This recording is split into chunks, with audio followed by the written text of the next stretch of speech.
son nom soit béni. Libarikiwe lake jina. Ce matin, nous voulons nous entretenir d'un sujet. Asubuhi tutazungumzia kisina kimoja. Moi-même, j'ai eu du mal à intituler cette intervention. Ni mwenyewe nina kigumu ya kuyatafakari, Mais néanmoins, je l'ai intitulé Les corps de gloire. lakini nitaipanga mwili wa utukufu.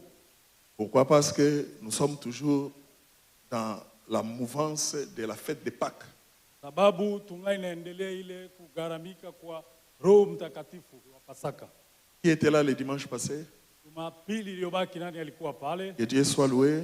Abarikiwe Mungu. Qui était là le mardi passé? Siku ya pili nani alikuwa? Que Dieu vous bénisse abondamment. Mungu awabariki sana. Et nous allons continuer dans la même lignée. Tutaendelea vile vile mwile mwendo. Car j'aimerais dire à quelqu'un, Sababu nitaambia mtu mmoja, la Pâque, Pasaka c'est ça même le fondement de la foi chrétienne. ndio msingi wenyewe wa imani ya Kikristo. La Pâque Pasaka a libéré tellement de grandes choses sur le plan spirituel. ilifungula vitu binene mwali ya kiroho. C'est pourquoi les acquis de la Pâque, Vitu tulipewa usiku ya Pasaka, nous devons les réclamer tous les jours. hatutachoka kubidai kubiomba kila Pas siku. seulement les réclamer, Sio tu kubidai, nous devons les vivre tous les jours. tunaitwa kubiishi kila siku. Frère, Ndugu, sans la Pâque, bila Pasaka nous sommes en train de passer notre temps inutilement pour rien. tutaponda wakati wetu kwa bure. Sans la Pâque, Bila Pasaka nous sommes encore dans le péché. tungali ndani ya zambi. Et ceux qui sont encore dans le péché, frère, Walio wangali muzambi ndugu, ils sont encore morts. wangali wenye kufa. Alors qu'au travers de la Pâque, Kupitia kazi ya Pasaka, Christ a ouvert le chemin. Kristo alipasua njia. Si la mort est entrée par Adam, Kama kifo kiliingia njia ya Adamu, et les faits de la mort, nous les vivons. mambo ya kifo tunaiona. Si nous les vivons dans le sens qu'il y a des fois des gens que nous connaissons qui sont morts. Hiyo tunaona watu wenye kufa walikuwa nasi walituacha. Mais cette mort est entrée par une seule personne. Ile kifo ilipitia kwa mtu mmoja. Mais la résurrection est venue aussi. Na ufufuko ulikuja pia. Et cette résurrection Na ule ufufuko est entrée aussi par une seule personne. ulikuja pia kwa mtu Et au mmoja. travers de cette résurrection, Kupitia ufufuko huo, vous et moi, nyinyi na mimi nous sommes appelés à la résurrection. tunaitwa ufufuko. J'ai comme l'impression que je ne me fais pas comprendre. Naona Samu yanielewa. Qui doute qu'il y a la mort? Nani anakuwa na mashaka ya kifo? Personne. Hakuna mwenye. Parce que nous le voyons. Sababu tunaona Il y a même des morgues kunakuwa hata qui vyumba vya wafu. témoignent que les gens meurent. Vyumba vya wafu Mais vinahakikisha wafu. par rapport à la résurrection, Kulingana na ufufuko, il y a aussi un qui est ressuscité. kuna mmoja pia La alifufuka. personne de Jésus-Christ. Mtu wa Yesu Il a ouvert alipasua la voie de la résurrection. njia ya ufufuko. Et la résurrection que Christ nous accorde, Ufufuko Kristo anatuletea c'est une résurrection ni ufufuko complète, ya kueneana totale kwa hakika et intégrale. ndani ya maneno J'aimerais yote. dire à quelqu'un, Napenda sema na mtu même mmoja, si ta vie a été enterrée, hata balizika yako au maisha travers de la résurrection, kupitia tu ntendo ya sortiras ufufuko, avec tout ce qui t'appartient. utafufuko na byako C'est vyote. ça la bonne nouvelle. Hiyo habari njema. La mort Kifo n'a aucun effet haina uweza sur ceux qui sont en Jésus. kwa wale walio ndani ya C'est Yesu. pourquoi les acquis de la Pâque, Ili tulipewa nous kupasaka, devons les vivre tous les jours. tunaitwa kubiishi kila Et siku. c'est ça Ndio hiyo que Dieu nous a appelés. Mungu Et alitukumbusha. aussi longtemps que nous portons ces corps charnels. Wakati ule tunabeba mwili huu wa kinadamu. Amen. Amen. Que le Seigneur Dieu soit béni. Bwana Mungu abarikiwe. Nous allons lire quelques textes. Tasoma maandishi. D'emblée, le dimanche passé, on nous a parlé un prisonnier a été libéré. Jana baitusemea mfungwa aliachiliwa kauru. Et ce prisonnier, c'est toi et moi, Ule mfungwa ni wewe na mie. qui étaient condamnés à la mort. Tulihukumiwa kuuawa Mais au travers de l'œuvre de Christ, kupitia kazi ya Kristo. et Christ a accepté de prendre notre place Kristo alibeba fazi yetu. afin que vous et moi, nous soyons libérés. Tudi nawe nami tukombolewe. Et le mardi passé, Siku ya pili nous étions avec l'ancien Marcel.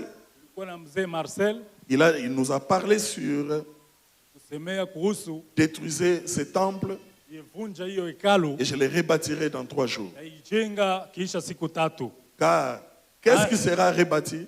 Nini itajengwa upya? C'est le temple Hekalu qui était le corps de Christ. hekalu ilikuwa mwili wa Kristo. Amen. Amen. Et c'est ce qui résume même sa mission. Ndio inafanya kifungo kia Mais ce kazi qui yake. m'intéresse plus, Roho ananiongoza zaidi. nous allons lire. Tasoma. Nous allons lire notre premier texte. Tasoma usomi wa kwanza. On va nous aider. Tusaidie na usomi. Nous allons lire Matthieu chapitre 9, Tasoma Mathayo sura ya 9, 16 à 17. 16 mstari hadi 17. On va nous lire Matthieu chapitre 16, Tutasomea Mathayo 16, 11 à 12. 11 hadi 12. Personne ne met une pièce de drap neuf à un vieux habit, car elle emporterait une partie de l'habit et la déchirure serait pire. On ne met pas non plus du vin nouveau dans de vieilles outres. Autrement, les outres se rompent, le vin se répand et les outres sont perdues. Mais on met le vin nouveau dans des outres neuves et le vin et les outres se conservent. Amen. Amen. Matthieu 16. Ici, ce qu'il faut retenir, les vins et les outres doivent se conserver. Vinyo na vyombo vinaitwa kulindwa. C'est ce que nous voulons souligner là-dessus. Ndio kitu tunapenda kazi ya pale. 16, 11 à 12, nous poursuivons la lecture. Comment ne comprenez-vous pas que ce n'est pas au sujet de pain que je vous ai parlé? Gardez-vous du levain des pharisiens et des sadducéens. Alors ils comprirent que ce n'était pas du levain du pain qu'il avait dit de se garder, mais de l'enseignement des pharisiens et des sadducéens. Amen. 1 Corinthiens, chapitre 5, le verset 7e au verset 8e. Faites disparaître le vieux levain, afin que vous soyez une pâte nouvelle, puisque vous êtes sans levain, car Christ, notre Pâque, a été immolé. Célébrons donc la fête, non avec du vieux levain, mais non avec un levain de malice et de méchanceté, mais avec le pain sans levain de la pureté et de la vérité. Amen. Amen. Amen. La Bible parle des outres. Biblia inasemea juu ya vyombo.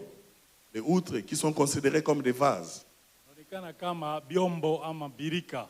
Et dans ces vases, Ndani ya ile birika, le vase est appelé à recevoir l'huile. birika inaitwa kupokea mafuta. La semaine passée, on nous avait bien parlé. Majana walitusemea vizuri. L'huile qui représentait le Saint-Esprit Mafuta inaimarisha Roho Mtakatifu. et les vases qui représentent le corps. Na birika inaimarisha mwili. Mais il y a un problème qui se pose. Kuna neno inaonekana, Il y a les nouveaux outres, kuna birika mpya, il y a aussi l'ancien. birika ya zamani. Il y a l'huile qu'on doit déverser à l'intérieur. Na mafuta wanaitwa mimia ndani yake. Le problème qui se pose, Mambo yenye kuwa hapa, si on met de l'huile akimwanga mafuta dans un vieil outre, ndani ya birika ya zamani, les outres risquent de se briser. birika inaweza kuvunjika. Concrètement, qu'est-ce que cela veut dire? Maana yake ni nini? C'est ce que nous vivons actuellement aujourd'hui. Ni ile tunavyoishi leo. Quelqu'un qui veut recevoir l'onction du Saint-Esprit, Mtu anayependa pokea upako wa Roho Mtakatifu, mais qui n'est pas encore né de nouveau, bado yeye kuzalika upya, car cela ne lui sera pas bénéfique. haitakuwa ya mafaa kwake. J'aimerais dire à quelqu'un, Napenda tena sana recevoir l'onction du Saint-Esprit kupokea upako wa Roho Mtakatifu dans un vieil outre, ndani ya kiombo cha ça zamani constitue un danger pour l'outre. inaleta hatari juu ile mbirika ama C'est la kiombo. raison pour laquelle il y a beaucoup d'hommes de Dieu Ndio maana batumishi qui ont wengi reçu l'onction de Dieu, waliopokea upako wa qui n'ont Mungu pas tiré attention sur les outres. abakufanya ange na ile L'outre upako a ya été kiombo. brisé, Kiombo kilivunjika au point même il y a de ceux-là qui sont morts. na wengine walifikia hata Parce kufa. qu'ils ont cherché à jouer avec l'huile de Dieu. Walipenda cheza na mafuta ya Mungu. Il y a plusieurs exemples dans la Bible. Mifano ni nyingi Bibliani. Nous connaissons le cas de notre frère Samson. Tunajua mfano wa ndugu wetu Samson Samsoni. a reçu l'onction de Dieu, Samsoni alipokea a upako wa reçu la Mungu. mission d'aller libérer le peuple de Dieu. Alipewa onyo ya kwenda Mais fungua watu une wa fois Mungu. que Samson a reçu cette onction, Wakati Samsoni alipewa ile il commence kazi, à jouer avec les femmes philistines. anaanza kucheza na wake wa Il a oublié Filistina. qu'il y avait une inimitié entre ce peuple et le peuple de Dieu. Alisahau kuna kuwa Il wadui a kati oublié yao qu'il na avait watu la wa mission Mungu. de libérer le peuple de Dieu. Alisahau ya kwamba iko na kazi ya kwenda Et fungua il a watu wa Mungu. commencé à jouer avec l'onction de Dieu. Akaanza kucheza na upako wa Mungu. Et quand on joue avec l'onction de Au Dieu, kucheza na upako wa Mungu, sache que ça paye cash. jua utalipiswa kisasi Parce pale que pale. cela ne rate pas. Aiendake kushoto kuume na Bien-aimés dans bonga. le Seigneur, Wapenzi wa Bwana, vous savez quand vous priez, c'est que ça crée comme un dégât dans le monde des ténèbres. unajua ukiomba vitu vinafanyika ulimwengu wa giza, Maintenant, tu te retrouves dans le camp du diable. unapatikana mkambi ya Tous diabolo. les démons que tu as eu à chasser depuis que tu pries, Mapepo yote ulifukuzaka ils tangu vont ulianza se kuomba, retrouver contre toi. watakugeukia Ah, wewe. cela me fait encore penser à une autre personne. Ale hautakuwa mtu wa Il y avait zamani, les utakuwa 7 tu- fils de Sceva. ilifikiaka wana wa Skeva. Ils vont devant un démoniaque. Walienda mbele ya mwenye Il mapepo. dit à ce démoniaque, Anaambia mtu wa mapepo, au nom de Jésus que Paul prêche, jina la Yesu Paulo anahubiri, sors de cet homme. tokeni mumwili. La Bible dit ceci. Biblia yasema Les démons ont commencé à parler. mapepo ikaanza kusema. Paul, nous le connaissons. Paulo ndio tunamjua, Jésus-Christ, nous le connaissons. na Yesu tunamjua. Mais vous, qui êtes-vous? Sasa wewe ni nani? Bien-aimés dans le Seigneur, Mpenzi wa Bwana, se présenter même devant un démon, kujionesha hata mbele ya il faut pepo, qu'il retrouve en toi l'identité de Christ. inabidi wakute anwani ya Si Kristo en ndani toi il n'y a mwako. pas d'identité de Christ, Kama ndani mwako hauna c'est anwani ya alors que nous Kristo, voyons plusieurs ndio pale tunaona wengi qui avaient reçu l'onction, walipokea upako, mais l'onction les a détruits. upako ikabaharibu, Pourquoi? Parce qu'ils n'ont pas pris fin, ils n'ont pas pris soin abakujua kuilinda, de ce qu'on appelle l'outre de leur chair. kuilinda ile kiombo ama mbirika. C'est pourquoi le Seigneur veut une chose. Ndio maana Bwana alionyesha kitu Et kimoja, l'onction, na mafuta et l'huile, na mafuta na et upako l'outre na birika doivent être conservés. inaitwa ilindiwe fazi moja. Car Maana le Seigneur Dieu dans son œuvre, Bwana mkazi yake dans le business qu'il fait, kati kanisa anasema le afanya nini? Seigneur cherche les âmes. Bwana anatafuta manafsi, C'est ce qui l'intéresse. ndio yake ya lazima. Car le Seigneur Dieu, Bwana Mungu il se place dans la position d'un homme qui fait son affaire. anajiweka hali ya mtu anayefanya biashara yake, Il investit Jésus anaweka Yesu ndani, et il veut gagner les âmes. anapenda avute manafsi. Et au travers de l'investissement de Jésus, Kupitia kazi ya Bwana Yesu il veut sauver le maximum des âmes possibles. anapopenda avute manafsi nyingi. C'est ça l'objectif que notre Dieu est en train de poursuivre. Ndio shabaha makusudio ya Bwana wetu. C'est pourquoi il ne veut pas que les outres puissent être détruites. Apende mabirika ama Il vyombo ne veut vivomoke. pas la destruction d'un homme. Apende mtu afe. Dis à ton voisin, Dieu ne veut pas ta destruction. Ambia jirani, se Mungu apende Et il ne veut uharibike. pas la destruction de qui que ce soit. Apende mtu yoyote kuharibika. Mais Dieu il veut à ce que chacun puisse être sauvé. Mungu anapenda kila mtu C'est aokolewe. pourquoi il a investi son fils, Ndio maana alituma mwanae wa qui est pekee un très grand investissement. anayekuwa mali kubwa. Et Mungu pour alitoa. gérer cette affaire, Na kwa kuichunguza hii il mali donne ça au Saint-Esprit. anamupa pia Roho Et le Mtakatifu. Saint-Esprit qui gère ses Roho activités. Mtakatifu anachunga C'est makazi pourquoi ya si Mungu. tu fais les activités de Dieu Ukifanya makazi ya Mungu en dehors du Saint-Esprit, kukosa Roho Mtakatifu tu le fais pour ton propre compte. unaifanya juu ya hatari Et tu yako n'auras même pas un salaire. na utapata malipo. Car toute œuvre Kazi yoyote que Dieu fait Mungu a le anafanya cachet du Saint-Esprit. na mchapo Et ya le Roho Saint-Esprit Mtakatifu. qui les conduit. Roho Mtakatifu C'est la raison pour anamuongoza. laquelle Ndio maana Dieu veut conserver Mungu anapenda l'huile, kulinda il veut aussi mafuta, conserver l'outre. anapenda pia na Maintenant, quel est kulinda le cachet birika. qui se trouve là-bas? Kazi yenye kuwa pale. Quand nous allons retourner dans 1 Corinthiens chapitre 15, Kirudia moja wa Korinto car ce 15. corps est appelé à être sémé. Mwili huu unaitwa baipande. Mais quand il sera sémé, Wakati itapandwa c'est ce corps-là qui est corruptible, ndio ile mwili wa qui va kuharibika revêtir itavikwa l'incorruptibilité. na hali yasiyo kuharibika. C'est ce corps-là qui est mortel, Mwili ya kufa qui va revêtir itavikwa l'immortalité. hali ya C'est pourquoi kutokufa. la Bible dit ceci. Ndio maana Biblia yasema L'esprit qui a ressuscité Jésus-Christ d'entre les morts, Roho alifufua Kristo toka wafu. c'est le même esprit qui nous ressuscitera aussi d'entre les morts. Ni roho moja moja atatufufua Celui qui toka ne wafu. conserve pas le Saint-Esprit en lui, Asiyechilindia roho ndani mwake sache qu'il ne sera pas ressuscité au dernier jour. hatafufuka siku za Et il mwisho. ne subira pas ce qu'on appelle la transformation du corps. Hataonja ile mabadiliko ya Il ne mwili. saura pas revêtir le corps de gloire. Hatavikwa na mwili wa utukufu. Et à la semaine passée, je suivais le témoignage d'un homme de Dieu. Jumajana ilifata mshuhuda wa mtu wa Mungu. C'est sa femme qui témoignait. Bibi yake alikuwa anatoa ile ushuhuda. Cet homme était gravement malade. Mtu wa Mungu aligonjwa Et sana. pendant qu'il était malade, Kati alipogonjwa il était en train de rêver. alikuwa iko na lota. Il voit les anges venir le prendre. Anaona na malaika kuja kumchukua. Et ils allaient au ciel adorer Dieu. Anaenda pia kwenda kuabudu Et Mungu. pendant qu'il revenait en lui-même, Wakati airudia ni il mbinguni, voyait son corps se transformer. anaona mwili Il inabadilika. portait un corps glorieux. Alivaa mwili wa utukufu. Et il expliquait ça à sa femme. Alikuwa anafasiria mke Et sa wake. femme lui disait, ne pars pas.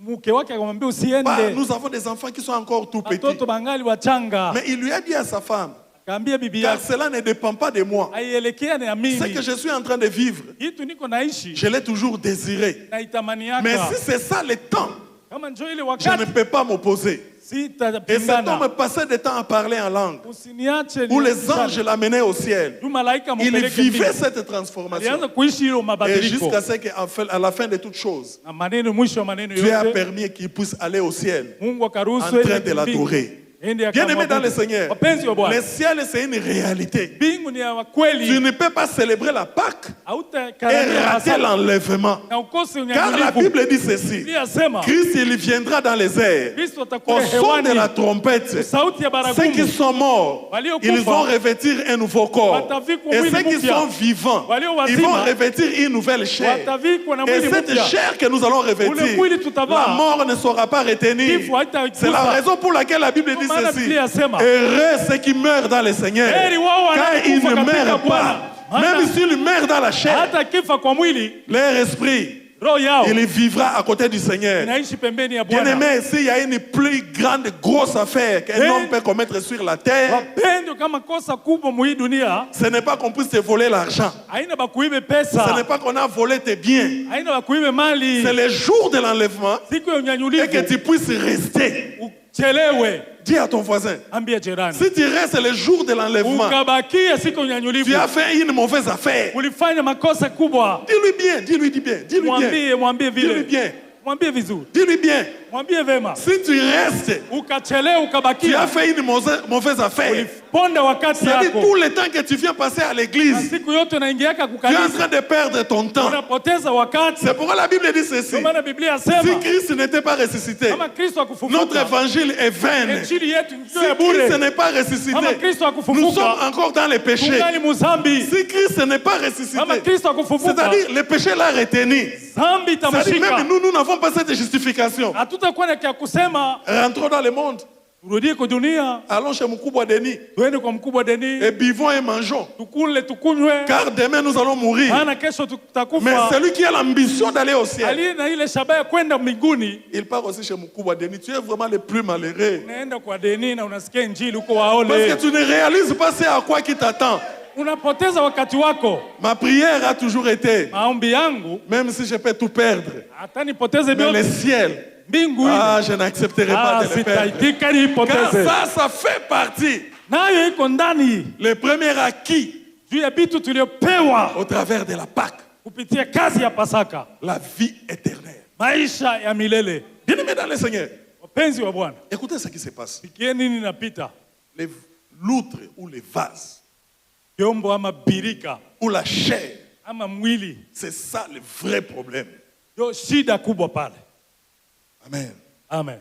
Christ a parlé aux disciples, Kristo alisema na wanafunzi, l'esprit est bien disposé, roho iko tayari, mais la chair est faible. lakini mwili ni mdhaifu. Beaucoup de gens se limitent par là pour justifier leurs péchés. Watu mwingi banaishia pale juu ya basemea makosa yao. Et ils ne sont pas les premiers à le faire. Abiko ba kwanza kuyasema vile. Saül a eu à le faire. Saulo aliifanyaka. Tu m'as envoyé chez les Amalécites. Ulinituma kwa Amaleki. Mais une fois que nous sommes arrivés là-bas, Kama nilipofika il y huko, avait des veaux gras. ulikuwa ngombe ya munono, Et ces veaux gras-là, nous avons pris ça ngombe ya mafuta ndio tulibeba pour pouvoir t'offrir. pia kukutolea. Bien-aimés dans le Seigneur, Wapenzi wa Bwana, vous pensez que si Dieu avait besoin de veaux gras, mkizania Mungu angekuwa lazima ngombe ya il ne mafuta, pouvait pas susciter un veau gras à côté pour qu'on puisse le sacrifier. angilamusha tu juu bamtolee hayo. Même si nous revenons ou nous retournons des temps d'Abraham, Hata tukirudia wakati wa Abraham, Abraham, Dieu l'a dit de sacrifier son fils. Abraham Mungu alimwambia unitolee Mais mwanako. une fois qu'il est arrivé, Wakati il alipofika, voyait les béliers que le Seigneur avait fait sortir. aliona mbuzi Mungu C'est alitosha. lui-même qui l'a attiré. Yeye mwenyewe ndio Et on l'a alimtosha. sacrifié en son honneur. Wakatoa mheshima yake. Bien-aimé dans le Seigneur, Wapenzi wa Bwana, ne va pas voler pour justifier que non, je voulais assister à l'œuvre de Dieu. usiende kuiba asema na kwa usaidia kazi ya Mungu.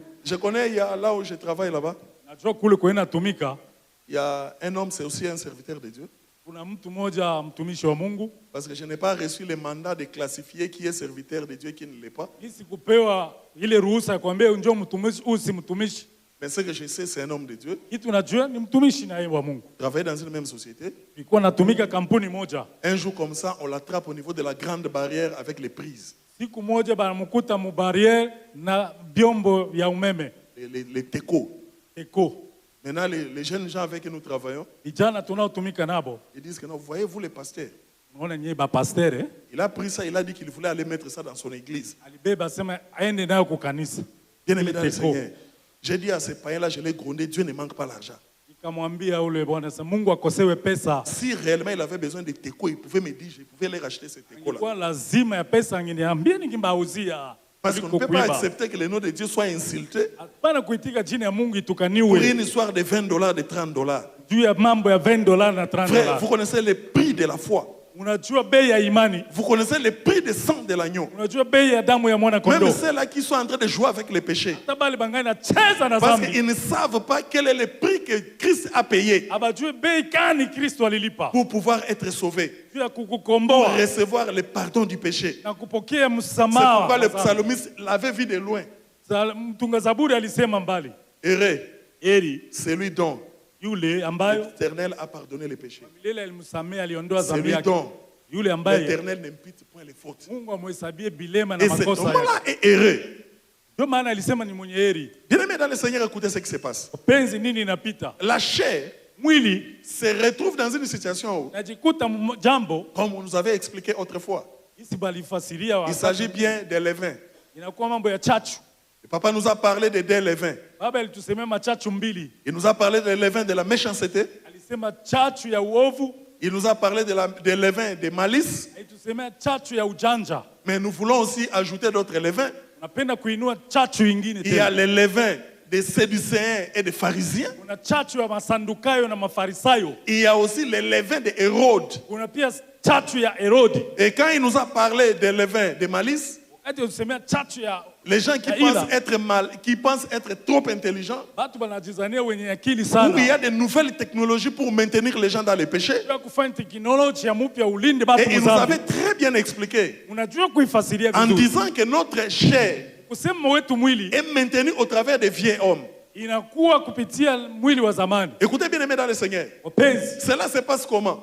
inapita je? Quand le péché est dans les corps, Dhambi ikiwa mwili, car les levains, ana chachu, il a considéré ça ou il a qualifié ça comme étant le péché. aliona kuwa sawa dhambi. Parce que si nous retournons en arrière, Kirudia nyuma, les levains c'est quoi? chachu ni nini? C'est un produit chimique Inakuwa produit chimique, et on les met à anaitia des petites quantités kidogo tu, et il fait faire gonfler des pâtes. inavumbisha mkate ule. Je ne vais pas trop entrer dans les considérations des réactions chimiques. Sitaingia mwile mambo ya shimia. Mais le mécanisme se passe comment? Inafanyikaka je? Les levains agissent Chachu inatenda là où il y a le sucre kule kwenye sukari et iko. il l'attache au sucre Inaambatana na et il sukari, gonfle la pâte. inavimbisha Pour que mkate. les levains puissent agir, Kusudi les chachu levains tende. agissent au travail des vieils hommes. Inatenda mubitu ya Car le zamani. péché qui règne à l'intérieur, Dhambi inatawala non, mwili. les désirs qu'il y a au niveau des vieils hommes, Anasa iliyo ndani ya mwili nous allons voir cela utaiona. après avoir terminé ce point. Kisha hii nukta. Car le vieil homme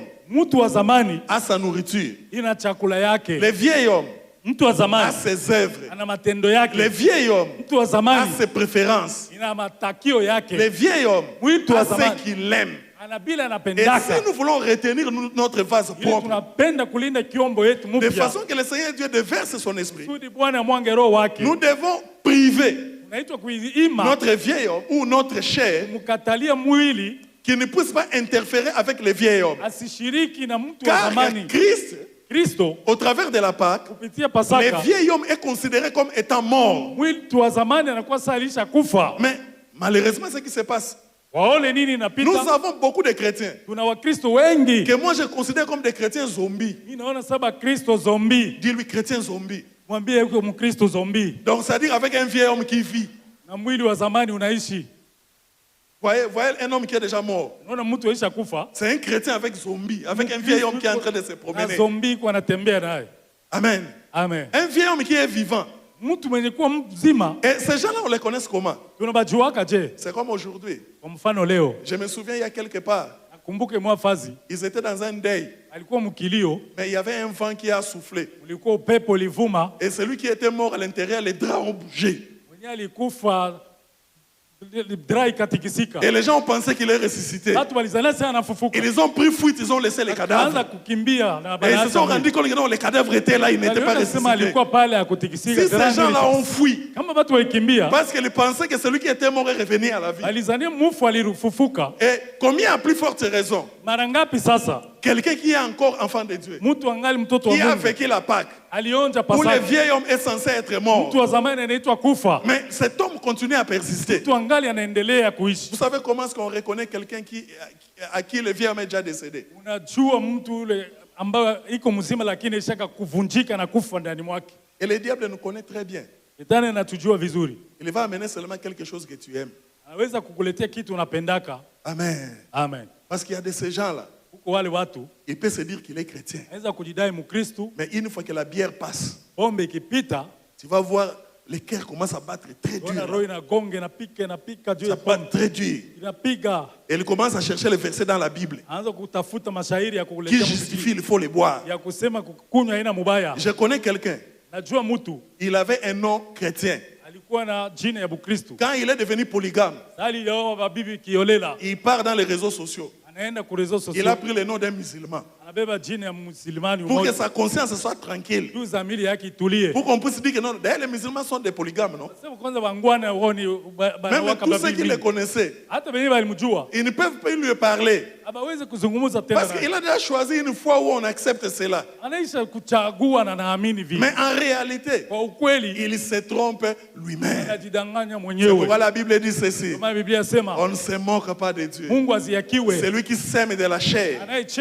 il va récolter de la chair la tempête. anayepanda kwa Mais mwili si tu atavuna sèmes de dharuba. l'esprit, tu vas Akipanda kwa récolter roho, de l'esprit utavuna la matunda ya vie roho, éternelle uzima wa qui est milele en Jésus-Christ. yaliyo ndani ya Kristo. Les levains Chachu s'attachent inaambatana à la chair, na mwili, car maana la chair a ses désirs mwili na tamaa yake, qui sont contraires à ceux de l'esprit. kipindupindu na tamaa ya Il roho va s'attacher taambatana, à ses désirs mwili tamaa, et commencer à les faire croître, aanza kumwonyesha, les faire grandir, kumguisha, les faire grandir, kumunenepesha, les faire grandir, les kumunenepesha, faire grandir. kumguisha na Bien-aimé dans le Seigneur, wapenzi wa Bwana. si tu vois quelqu'un tomber aujourd'hui, Ukizani mtu anaanguka leo, il était déjà tombé il y a très longtemps. aliangukaka tangu zamani, C'est aujourd'hui seulement que vous avez vu. ndio leo ndio mnajionea. Et généralement, Dieu commence d'abord en secret. Zaidi kwanza Mungu anaanza kukubali, Il va te parler petit à petit. anaanza kuzungumzia polepole, Il va te parler petit à petit. atakutisha polepole, Mais plus tu vas t'entêter. zaidi atakuzuru Et jusqu'à ce que lui va ramener ça à la surface. mpaka ataionyesha Parce waziwazi que le kwamba travail de Lévi, kazi ya chachu ça peut prendre même 3 jours. inafanyika siku tatu. On est en train de voir la pâte monter. Unaona ile mkate kuvimba Et puis la polepole. levure marche comment? Chachu inafanyika je? La levure passe Inafanya l'endurcissement du cœur. inakaza roho ikuwe mgumu. Et vous voyez l'esprit de l'homme Unaona roho wa mtu s'élever inainuka jusqu'au niveau d'atteindre l'orgueil. mpaka kufikia kubeba jeuri. Si ama vous voyez kiburi. l'orgueil dans la vie d'une personne, Ukiona kiburi ndani ya mtu, comprenez que cet homme ici, elewa huyo mtu il est atteint la phase de l'orgueil. anafika hatua ya kiburi ya C'est-à-dire, il kukomaa. pense comme s'il est devenu un petit Dieu. Anajiona sana yeye ni Mungu kidogo. Personne ne peut lui dire. Mtu hata mshauria. Frère, Ndugu. si tu vois un frère Ukiona mndugu qui est dans le mal, iko mubaya, tu veux lui parler, unataka il kumshauri, résiste. anakukapinga, Pose-toi la question, quel est l'esprit qui est en lui? jiulize roho gani inaisha mbeba. Amen. Amen. Un enfant de Dieu normal, Mtoto wa Mungu wa sawa sawa, quand il est dans l'erreur, akiwa mkilema ama l'un kosa, de ses frères vient le voir, ndugu yake akiwa kumwonya, il doit l'écouter. anamsikia pale pale, Et il entend ce que son frère lui dit. anasikia kusema kwa S'il ndugu, faut arranger, sasa inabidi il faut kutengeneza, arranger. Les natengeneza. problèmes qui s'opposent aussi. Mambo inaonekana Il y a aussi des gens qui ne savent pas comment parler aux na autres. watu hawajui Tu as trouvé ton kushauri. frère dans l'erreur. Ulikuta ndugu yao mu Ça ne makosa, sert à rien d'ouvrir la radio Arche Tu commences à crier gauche-droite. Usimutangazie Va habari. vers ton frère. Uende kwa ndugu yako. Parle à ton frère. Zungumza Et naye. c'est de cette façon que tu le Vile sauveras. utamwokoa. Car parler à quelqu'un qui est dans l'erreur, Kusema na mtu ça peut makosa t'apporter la vie, inaweza kukuletea ça peut aussi buzima t'apporter la au mort. kifo pia. Nous avons les deux cas dans la Bible. Huko na ile mifano mbili mu Biblia. Un jour, Jean-Baptiste, Siku moja Yohana Mbatizaji comme un évangéliste convaincu, mtangaza injili ya machinjoni. c'est l'image des évangélistes. Ndio ile mtangaza injili. C'est pourquoi j'aime les évangélistes. Napenda watangaza injili. Les évangélistes, quand ils viennent, Kama banakuja ils mettent la fée de brousse. wanachoma pori. Et tout ce qu'il y a comme mauvais signe, s'il faut mourir, tu dois mourir. Yote vyenye kwa mpori vinaitwa kufa na C'est comme kulungula. avant de venir ici. Ndio sasa mfano kwa kuja hapa. J'ai croisé un collègue. Nakutana mmoja na ndugu ya kazi. C'est un collègue qui est dans un désordre sexuel impossible. Ndugu na kazi anapenda ile kazi ya mwili sana. Et comme on se retrouve de notre côté, du côté province orientale là-bas. Ukijikuta ile ngambo ya kule mashariki, Là-bas, si tu refuses l'impudicité, c'est-à-dire c'est toi-même qui refuses. ukikataa usharati unajikatalia. Parce qu'il y aura des gens qui viendront vers toi. Unakuwa batu batakufata. Je ne sais pas si ici les femmes ne suivent pas les hommes. Sio kama banamuke abaisha anza utongoza Mais là-bas, c'est wanaume. normal. Ule iko sawa Vous desturi pouvez ya trouver kule. une femme, on le book. Unaweza kuona bibi anafika na Donc kutongoza. cela veut dire que l'homme paye pour rester avec lui pendant un mois. Bwana anaweza kulipa juu wakienda hata mwezi moja tu. Et après un mois, s'il y a un autre homme qui est intéressé, il paye aussi. Iisha wilo mwezi kama mwingine anamtamani analipa na yeye. Et il revient, il fait des va-et-vient. Iko na rudiliaka. Et mon collègue là était dans cette ville-là. Unajua ile mji wa Je lui ai Kisangani. je lui ai déjà parlé plusieurs fois. Aisha muonya mara na mara. Mais la dernière fois avant de venir ici, Nyuma hapa mbele ya kuja, je le vois, il était vraiment malade. nilimwona ana sofu na magonjwa. Il a maigri. Ana sofu kabisa. Et j'ai utilisé la même méthode que Jean-Baptiste. Na nikatumia ile habari ya Yohana Mbatizaji. J'ai dit, tu vois l'état dans lequel tu te retrouves. Unaona hali huko leo. Ton vrai problème, Maneno yako ya msingi ce n'est pas d'aller chercher un vrai médecin. haina kutafuta mganga wa kutunza. Pose-toi la question, si tu meurs, tu vas aller où? Ujiulize ukafa hapa hapo utaenda wapi? Et les gens qui étaient tout autour de moi, ils m'ont trouvé trop brutal. Watu baliniona akisema huyu iko mgumu sana. Mais je vais dire que non, tu dois réfléchir. Nasema inabidi ufikiri sana. Et puis c'était des maladies compliquées, les sucres montaient, ça l'a compliqué. Kama mtu anakuwa magonjwa ya nguvu kisukari nini na nini. J'ai dit, pose-toi la question. Ujiswali. Si tu meurs aujourd'hui, tu partiras où? Kifa hapa utaenda wapi? Je l'ai vu triste Kamwona na et je l'ai huzuni. laissé partir. Nikamwacha naenda. Je me suis dit, ça va le travailler dans son cœur. Kasema itamgonga sana ile Si mambo. c'est quelqu'un qui est appelé au salut, Kama alitiwa kuokoka, il cherchera les hommes de Dieu qui prieront atatafuta pour watu lui. wa Mungu bamwekee mikono. Bien aimé dans le Seigneur, Wapenzi wa Bwana. Jean-Baptiste, Yohana il Mbatizaji voit Hérode. anaona Herodi. Il dit à Hérode ceci, Anamwambia la Herodi, femme que tu as, mke c'est unabeba la femme de ton frère Philippe. bibi ya ndugu yako Tu n'as pas le Filipo. droit de le prendre. Haina vizuri muowe.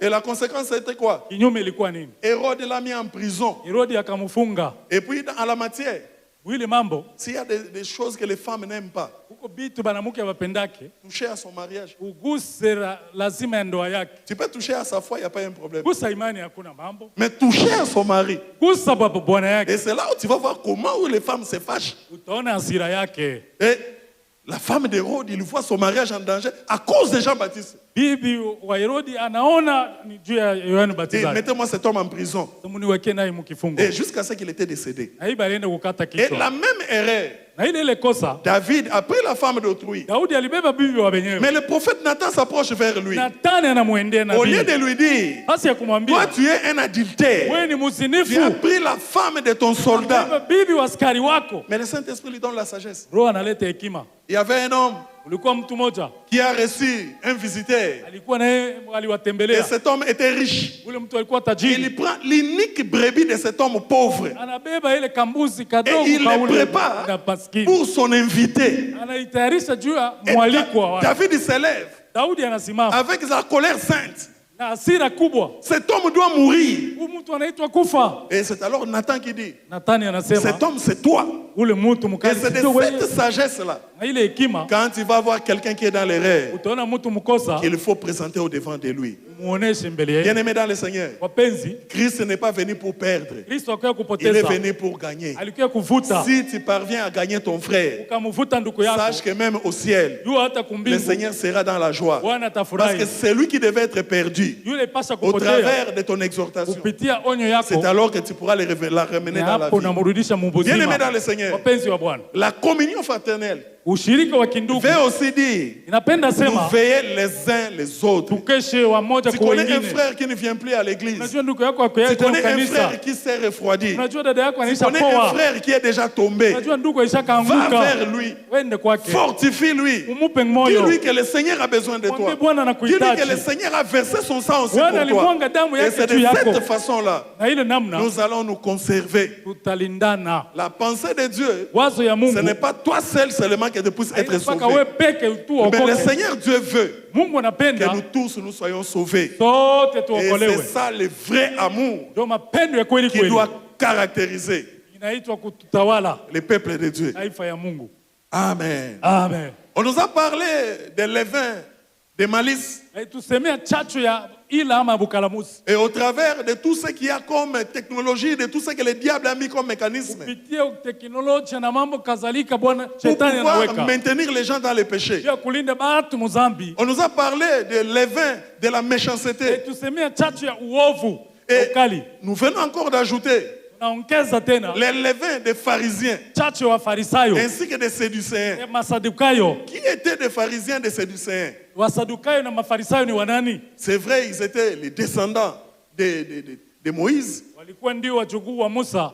Et il y avait plusieurs sortes de pharisiens. Kulikuwa aina ya kuachana ya Mafarisayo. Et si nous rentrons même dans les Écritures, Irudia hata maandiko, même Job, il faisait aussi partie des pharisiens. hata Yoba ilikuwa sehemu ya Wafarisayo. Des gens qui étaient considérés comme étant les gens qui veillaient à la doctrine ou aux paroles que Dieu avait données à Moïse. Watu walionekana sawa wao ndio wanakesha na kulinda mafundisho ya Bwana. Ils étaient les protecteurs de la loi de Moïse. Walikuwa walinzi wa neno ya sheria ya Mungu. Et les deux proféraient la même chose. Na yote ilitokea ngambo moja Ils moja. prêchaient la même doctrine. Walikuwa wanafundisha Sauf mafundisho que moja la moja. différence était, Tofauti ilikuwa les pharisiens croyaient aux anges. Mafarisayo waliaminia uwepo wa Ils croyaient malaika. à la résurrection. Waliaminia Mais les ufufuko. Sadducéens ne croyaient pas en cela. Masadukayo walipinga vyote. Mais tous deux étaient caractérisés à une chose. Wote walionekana na kitu tabia hii moja. Car il y avait un levain qui était en eux. Ulikuwa chachu Et le ilibaingia. levain qui caractérisait les Sadducéens et les pharisiens, Chachu iliingia Wafarisayo na Masadukayo. c'était l'hypocrisie. Unafiki. C'est-à-dire les gens qui faisaient passer leur tradition avant la parole de Dieu. Walitia tabia yao mbele kuliko neno ya Mungu. Les gens qui faisaient passer leur raisonnement avant la parole de Dieu. Mawazo yao yalitangulisha mbele kuliko neno ya Mungu. Les gens qui faisaient passer leur vision avant la parole de Dieu. Walibeba onyo yao kuliko neno ya Mungu. Les gens bakaitia qui nyuma. pensaient qu'ils étaient en mesure de modifier la parole de Dieu. Watu walizania bataibadilisha neno ya Mungu. Les gens qui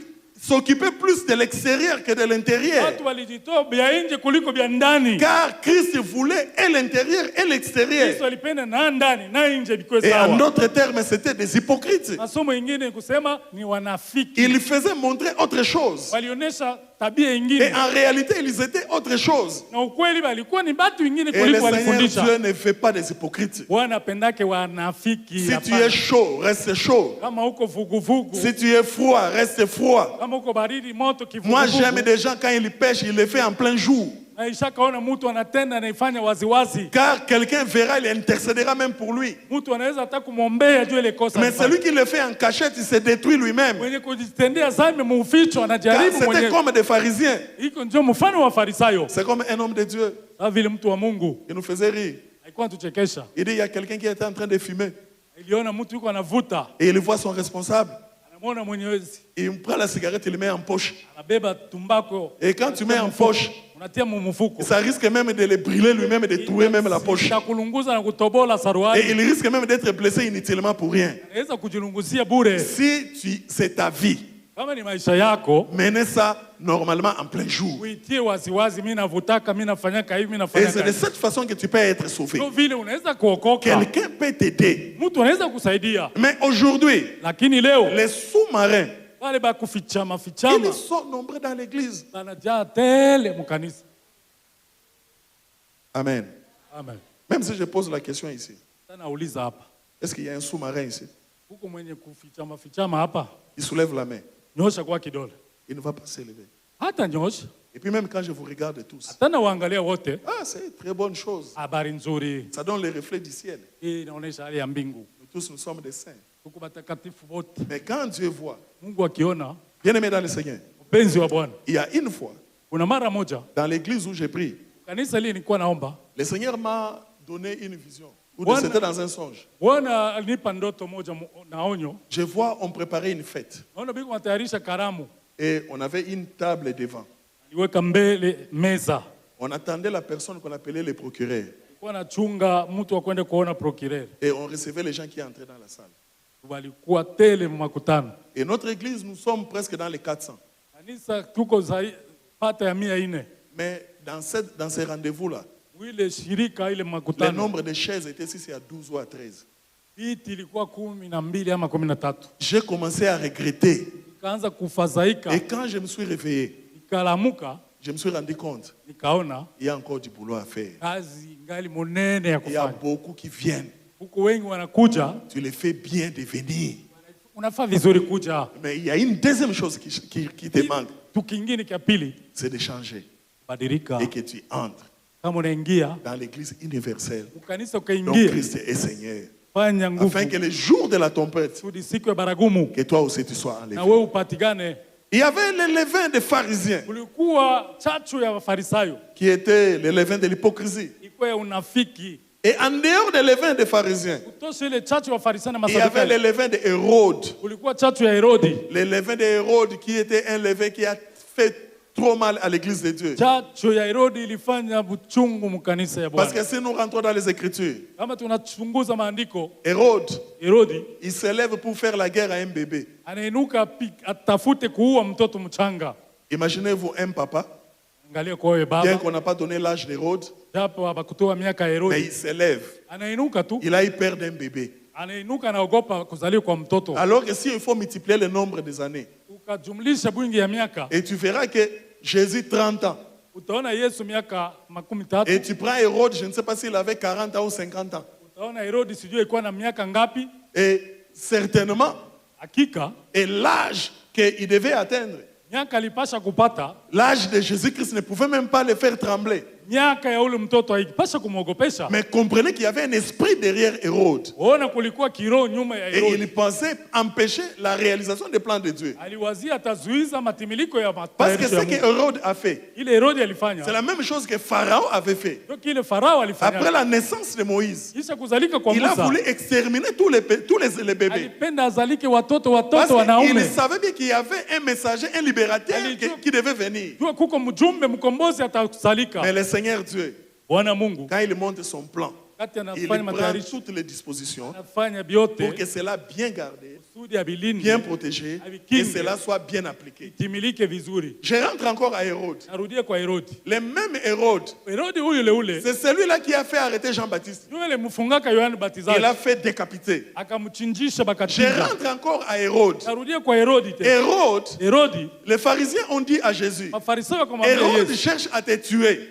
Herodi anatafuta Mais kuue. qu'est-ce qui a été la réponse de Jésus? Jibu ya Yesu ilikuwa nini? Allez dire à ces renards, Mwambie ule le mbweha, royaume de Dieu est prêché. kazi injili iko Les natangaziwa. gens sont guéris Watu wanaponyeshwa aujourd'hui et demain. leo na kesho Et tutatangaza. après tena. 3 jours, Kisha masiku je vais tatu, terminer le travail. tutamaliza kazi. Cela veut dire que Hérode Kusema ne Herodi pouvait pas empêcher à ce que Jésus-Christ puisse accomplir sa mission. angezuiza kazi ya Yesu C'est pourquoi isitimilike. j'aimerais dire à Kama quelqu'un, napenda ambia mtu la guérison uponaji fait partie inakuwa de l'évangile. sehemu ya La injili. guérison Uponaji fait partie inakuwa des acquis de la Pâque ile vitu au travers des kupasa sangs de Jésus kupitia damu ya qui a Yesu été versé au iliyomwangika bois calvaire de Golgotha. Kusudi kwa Se Golgotha. trouve aussi la guérison. tuwapotee C'est la uponaji. raison pour laquelle Ndio maana Dieu Mungu a montré à Esaïe alionyesha ce qu'il Isaya devait faire. ile ipaswa fanya. Car cela a étonné le monde. Ilishangaza Ça a watu, étonné le prophète lui-même. ilishangaza nabii Il a dit mwenyewe. ceci, Akasema, qui a cru nani à ce aliamini qui nous a été ili annoncé? iliyotutangaziwa? Qui a reconnu Nani les alitambua bras de l'Éternel? mkono wa milele? Car il s'est levé devant lui Nani aliinuka mbele comme une yake faible plante kama mmea qui sort mzaifu d'une terre desséchée, toka mudongo homme de mkavu, douleur, Kama- semblable à celui dont on détourne le visage. kama wale Il mageukia n'avait ni macho. beauté ni éclat. Hakuwa na urembo Par wala ses mwangaza. meurtrissures, que nous avons été sauvés au travers des sangs de Jésus, car la guérison nous a été accordée. Bien-aimés dans le Seigneur, la guérison véritable, nous croyons à la guérison spirituelle, nous croyons à la guérison divine. Peut-être que tu as déjà pris beaucoup de produits, mais aujourd'hui je te propose une autre guérison, car Christ, parlant à Hérode, il lui dit ceci: malgré les levains qu'il y a en toi, le troisième jour, je vais terminer ce que j'ai à faire. Et c'est la raison pour laquelle, au bout de 3 jours, il pouvait déclarer: tout est accompli. Que la gloire soit rendue à notre Dieu. Maintenant, des problèmes qui se posent. Les levains est là. Nous devons nous débarrasser. Et c'est lui à qui l'homme, le vieil homme, n'est pas encore mort. Cela veut dire il y a un risque qu'il y ait encore en lui ce levain que nous venons de parler. Et un corps qui se retrouve face à cette situation oublie une chose. Qu'est-ce que le diable fait? Quand il fait tomber quelqu'un dans le péché, pour lui, le péché là, c'est une prison. Et au travers de cette prison, il met un démon pour te maintenir dans cette prison. C'est la raison pour laquelle, si quelqu'un est bloqué dans un péché, il a besoin d'une délivrance. Parce qu'à chaque péché correspond un geôlier pour le maintenir dans cette prison. Et ce geôlier qui porte les noms des péchés que la personne pratique. C'est la raison pour laquelle, à ce qui concerne la chair, Paul pouvait le dire: je connais les biens, je connais aussi les mal. Mais le mal que je ne vais pas faire, je me retrouve en train de le faire. Et je réalise en moi, il y a une loi qui agit en moi. Et cette loi est maintenue par les démons qui maintiennent la personne dans cette loi-là. Et un corps qui habite le péché en soi, sache que c'est un corps. Le jour que Christ reviendra, il risque de rater l'enlèvement. Parce que l'esprit qui est en lui risque de trouver l'outre est déjà vieille ou bien brisé. Et il risque d'avoir du mal de subir la transformation ou la nouvelle naissance. Car ce n'est qu'un corps qui est transformé, qui est né de nouveau, à qui habite l'esprit de Dieu, qui pourra revêtir un corps nouveau, qui pourra revêtir un corps glorieux. Pour terminer, nous allons d'abord donner quelques caractéristiques du vieil homme. Le premier élément, je ne vais pas les lire. Je vois le temps est avancé. Et comme on ne m'a pas aussi précisé l'heure à laquelle je vais terminer, donc je ne vais pas déborder. Amen. Amen. Ce que nous devons retenir, c'est quoi? Les vieils hommes, ils se corrompent par des convoitises trompeuses.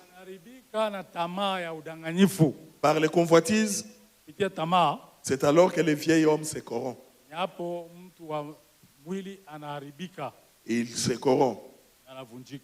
Et la deuxième chose, les vieils hommes, il a ses œuvres. Et les œuvres des vieils hommes, nous pouvons les voir dans Colossiens chapitre 3, le verset 9e. Et la troisième chose, les vieils hommes nous maintiennent dans l'esclavagisme par rapport au péché. Et là où les vieils hommes règnent, l'homme est maintenu dans les péchés.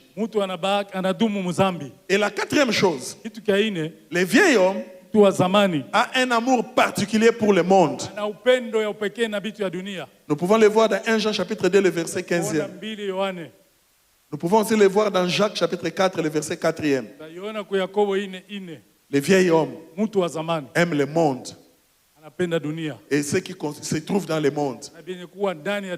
Et il est prêt à compromettre sa foi à cause de l'amour du monde. Car Jean dit ceci: n'aimez pas le monde. Car celui qui aime le monde, l'amour du Père n'est pas en lui. Car la Bible dit ceci: tu aimeras le Seigneur, l'Éternel notre Dieu, et tu adoreras lui seul. Et notre amour doit être tourné vers le Seigneur notre Dieu et non vers le monde. Car le monde aime ce qui est en lui. Car le monde est sous l'emprise du diable. Car le monde soutient ceux qui sont dans le monde. Car nous, en tant qu'enfants de Dieu, n'ayons pas l'amour du monde. Car celui qui a l'amour du monde, il se fait ennemi de Dieu. Et un autre élément, l'homme, le vieil homme, est caractérisé par ce qu'on appelle l'orgueil de moi.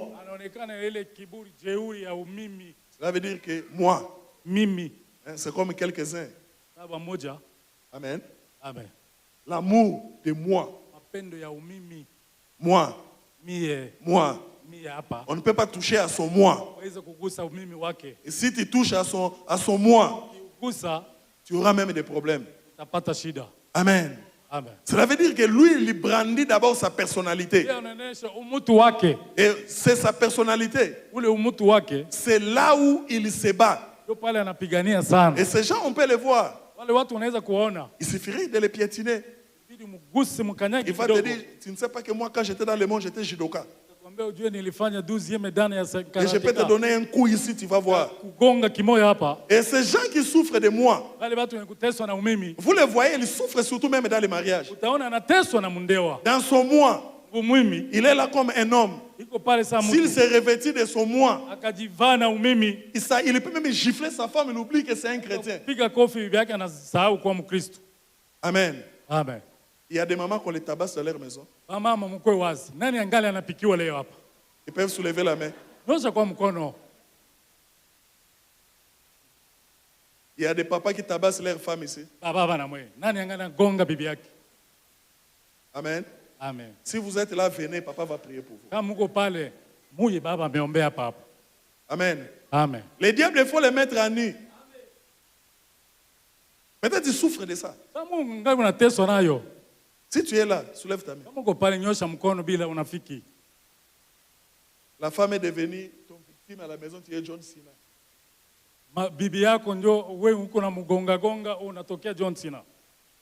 Il y a un John Cena ici. Frère John Cena. Il n'y en a pas. Que le Seigneur notre Dieu soit béni. Les problèmes de moi. Oh non, chez nous, dans notre village, avant de dormir, on ne balaye pas la maison. Ça, c'est notre coutume de nous. Il y a même dans certaines provinces, quelqu'un disait, on ne mange pas sur une même table avec ta femme. Quand il voit la nourriture dans ta bouche, il ne va plus te respecter. Donc toi, tu manges seul sur la table. Lui, il mange à la cuisine. Amen. Les problèmes de moi. Et les mêmes moi arrivent même à l'église. Moi, je suis directeur dans mon église. Comment est-ce qu'ici à l'église, on peut me laisser, on ne me donne même pas de titre. Normalement, moi, je mérite d'être même ancien. Amen. Devenir ancien, c'est un problème d'onction. Vous savez, l'huile ici. Moi, je pensais que quand j'ai crié au Seigneur, j'aurais une vie tranquille. Mais je me suis rendu compte, beaucoup de combats que j'ai, c'est à cause de l'œuvre de Dieu qu'à cause de ma foi personnelle. C'est pourquoi j'aimerais dire à quelqu'un, ne soyez pas pressés. Vous savez, aujourd'hui, les gens pensent que dans l'œuvre de Dieu, on vient parce qu'on manque du boulot, on vient chercher l'argent. Dis à ton voisin, on ne fait pas l'œuvre de Dieu pour l'argent. Dis-lui bien, dis-lui bien. On ne fait pas l'œuvre de Dieu pour l'argent. Dieu ne vient pas chercher l'argent chez les hommes. Dieu a besoin d'une femme. Il a besoin d'une église pure, éprouvée, sans tâche. Une femme prête pour les jours de l'enlèvement. C'est ça l'objectif de l'église.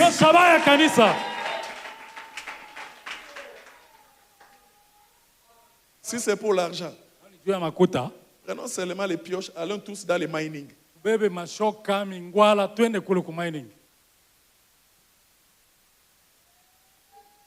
Amen. Amen. Amen. Amen. Les moi, l'orgueil de moi. Et cet orgueil de moi, c'est un vrai problème. Et il y a plusieurs qui refusent même des conseils. Ils ne veulent même pas qu'on puisse leur parler.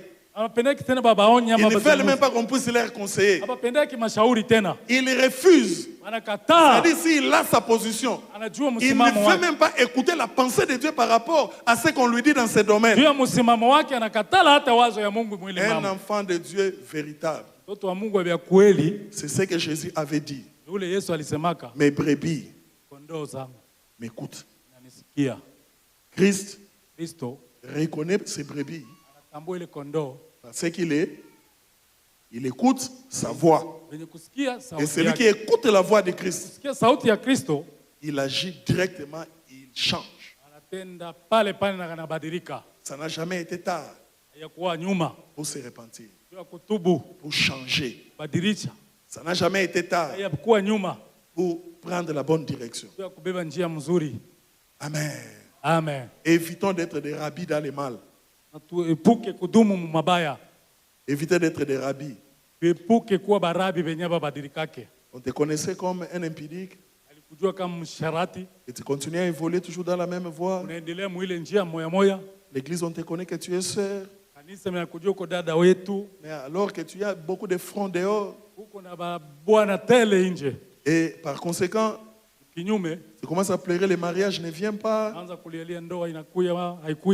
Et Dieu ne peut pas prendre son frère sanctifié oint pour donner à une femme impudique. Nous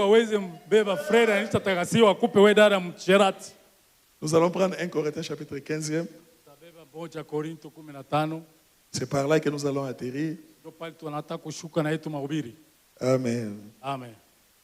1 Corinthiens chapitre 15e, à partir du premier verset.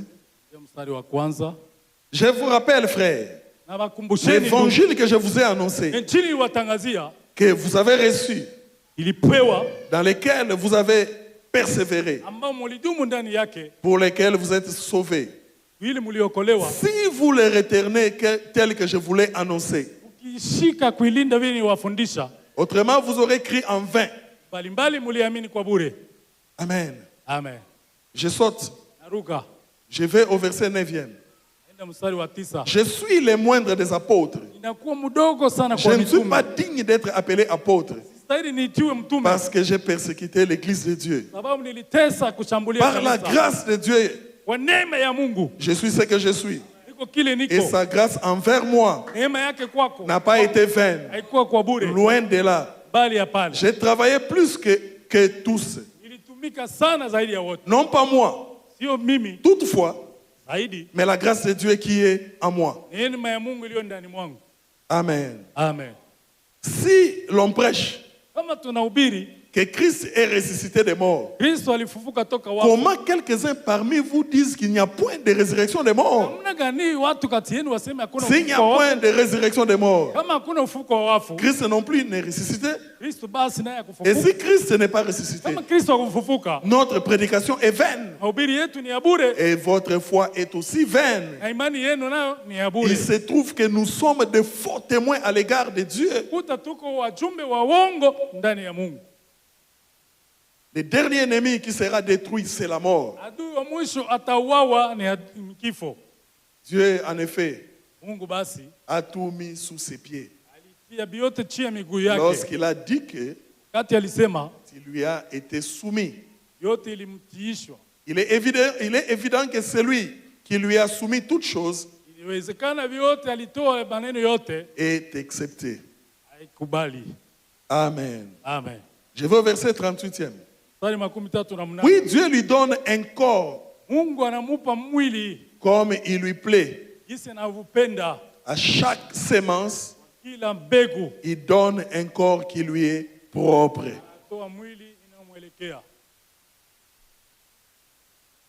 Autre est l'éclat du soleil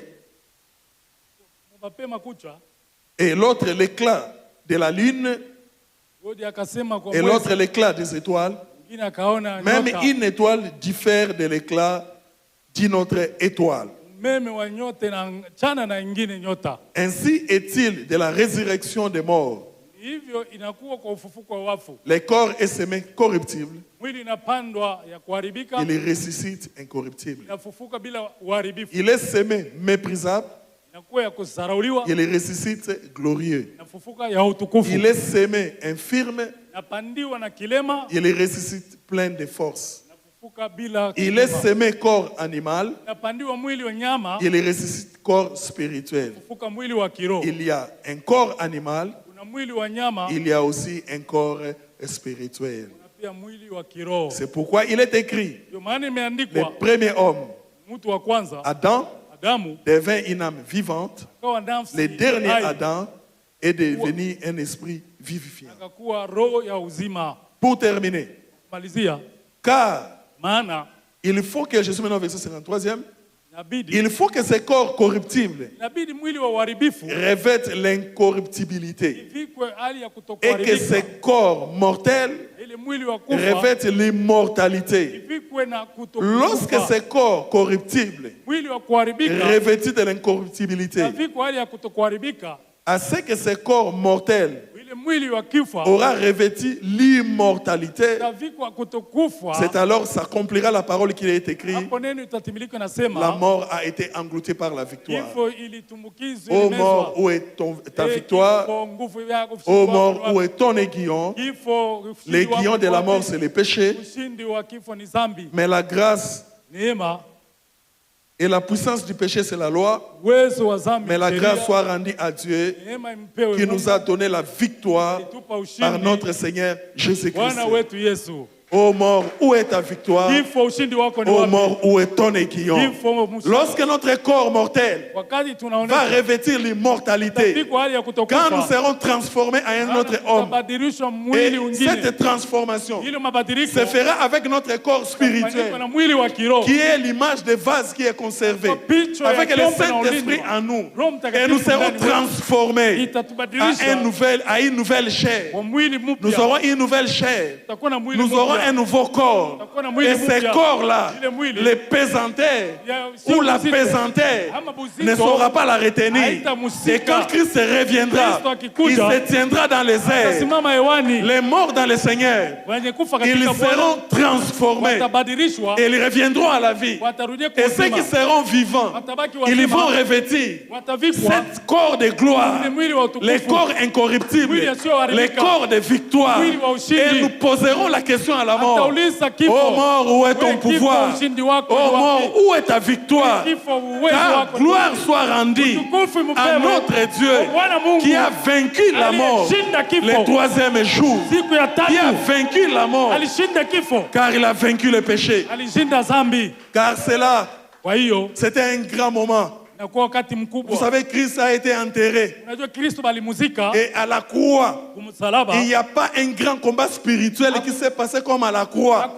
C'était la coalition des mondes des ténèbres. Où le monde était dans les ténèbres. La coalition des mondes des ténèbres. Et je ne pense pas qu'il y aura une autre guerre qui pourrait ressembler à la guerre qui était à la croix. Même la guerre de l'Armageddon. Même la guerre de Gog et de Magog. Je ne pense pas que ce sera comme la guerre qui s'est passée à la croix. Posez-vous la question. L'humanité tout entière, tout un chacun de nous. Et alors qu'à l'époque, on ne connaissait pas Dieu. Qui peut me dire s'il est de 40e génération? Qui peut nous dire combien de démons est dans sa vie? Et toute l'humanité s'est retrouvée à la croix. Parce que Dieu devait condamner la croix, il devait condamner le péché. Et Christ a porté le corps du péché. Il a porté tout ce qui a comme le poids du péché du monde entier. Et avec tout ce qui a comme condamnation à cause du péché. Il a porté ses péchés. Et le diable était content. Le premier jour s'est passé. Il était même en train de danser. Le deuxième jour s'est passé. Il était en train de festoyer. Parce que l'arme que le diable utilisait, c'était la mort. Avant Jésus-Christ, tous mouraient. Parce que tous avaient péché. Étaient privés de la gloire de Dieu. Tous étaient appelés à mourir. Et Christ portant le péché. Le diable pensait que Christ allait rester sur le tombeau. Le premier jour est passé. Le deuxième jour est passé. Le troisième jour, comme la Bible dit ceci, tu ne permettras pas à ce que ton ouin voie la corruption. Car Christ est sorti vainqueur. Et en ces jours-là, la mort a été vaincue. Le péché a été vaincu. La malédiction a été vaincue. La justice de Dieu a été accomplie. C'est pourquoi Paul pouvait dire ceci: qui condamnera les élus de Dieu? Car c'est Dieu qui justifie. Dis à ton voisin: personne ne peut me condamner, car Christ m'a justifié. Personne ne peut te condamner, car Christ est mort. Pas seulement il est mort, mais il est ressuscité. Pas seulement il est ressuscité, il est assis à la droite du Père. Comme étant un avocat. Parce qu'il savait, les gens qui exercent le ministère de condamnation, à l'instar du diable, Job a été victime. Les gens qui exercent le ministère d'accusation, dis à ton voisin, n'exerce pas le ministère de l'accusation. Ça c'est le ministère du diable. Le ministère d'accusation, ce n'est pas le ministère qui vient de Dieu. Et pour contrecarrer l'accusation, oh, qu'est-ce que Dieu a fait? Il a mis un avocat auprès du Père. Quand le diable vient nous accuser, Christ vient à côté du Père. Celui-ci c'est mon fils. J'ai versé mon sang pour lui. C'est la raison pour laquelle, quand Christ nous a sauvés, il n'y a plus de condamnation. Nous ne pouvons qu'être glorifiés. Le corps de gloire. Que Dieu vous bénisse. Mercy will not be available when the saints are gone. Grace will not be available when the saints are gone. Mercy and grace will not be available when the saints are gone. Repentance is known while the saints are still around. Repentance is known